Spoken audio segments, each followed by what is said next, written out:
ወይኔ ዳጊዬ ቆየሁብህ አይደለም? በጣም ይቅርታ። አይ አንቺ ቆይተሽ አይደለም፣ እኔ ስራውን ቶሎ ጨርሼ ነው። ዳጊ ግን ምን ሆነሃል? ሰሞኑን ጸባይክ በጣም እየተቀየረብኝ ነው። ሰው አንዳንዴ ደስታውን ላለማጣት ሲል ራሱን ያጣል። እንዴት? ሀና እናቴ ታማለች። የቤት ኪራዩ፣ ስራው፣ ሁሉ ነገር ተደራረበብኝ። አንቺንም እዚህ ችግር ውስጥ ማስገባት አልፈልግም። ፍቅር ከሩቅ ሆኖ መጠንቀቅ ማለት አይደለም፣ አብሮ ችግር ውስጥ መቆም እንጂ። ምን ላድርግ? ገንዘብ የለኝ፣ ሀብት የለኝ፣ ትልቅ ቤት የለኝ። እኔ እኮ የወደድኩት ኪስህን አይደለም ዳግም። ሰው በገንዘቡ ትልቅ አይሆንም በልቡ እንጂ። አንድ ቀን ሁሉም ነገር ሰልችቶች ትተሽኝ ትሄጃለሽ ብዬ ነዋ። እኔ ትቼ ከመሄደው ገንዘብ ስለሌለክ ሳይሆን ልብ ከኔ ከራቀ ብቻ ነው። አባ ማገሩን እስቲ ያውጣልኝ። እሺ መጣው።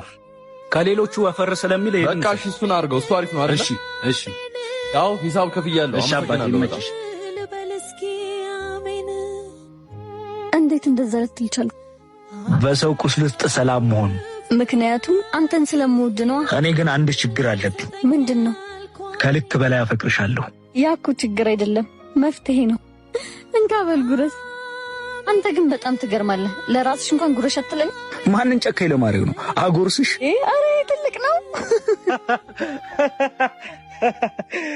ሰላምን፣ ጽናትን፣ ፍቅርን ባንቺ አየው። ወይኔ ምንም የተሻለው አይመስልም። ከስቷል፣ ተቋቁሯል አይደለ? ኧረ ሀናዬ ተይ። አንቺ ዝም ብለሽ ስለምትጨናነቂ ነው እንጂ ከበፊቱ ራሱ አላማረበት። ከበፊቱ አምሮበታል። ስለዚህ ውሳኔው ልክ ነው። ቆይ ወይ ለምን እውነቱን አትነግሪው?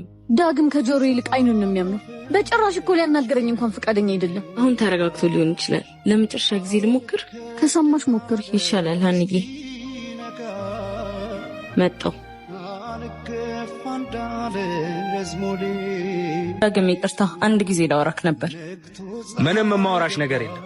ትንሽ ደቂቃ ብቻ በእናትህ።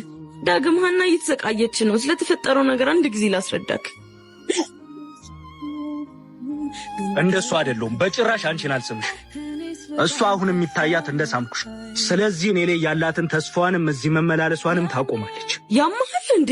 መታሰቢላት ከሆነ እንዳልሳምኩሽ እንዳትነግሪያት። ይኸውልሽ እኔ ደግሜ ከእሷ ጋር መሆን አልፈልግም። ብገፋም ብከፋም ላቦክስ ፈቅኝ ሳምሽ ራስ ወዳዶኝ አለልኝ ሀቀልኝ ሰው እንደመሆኔ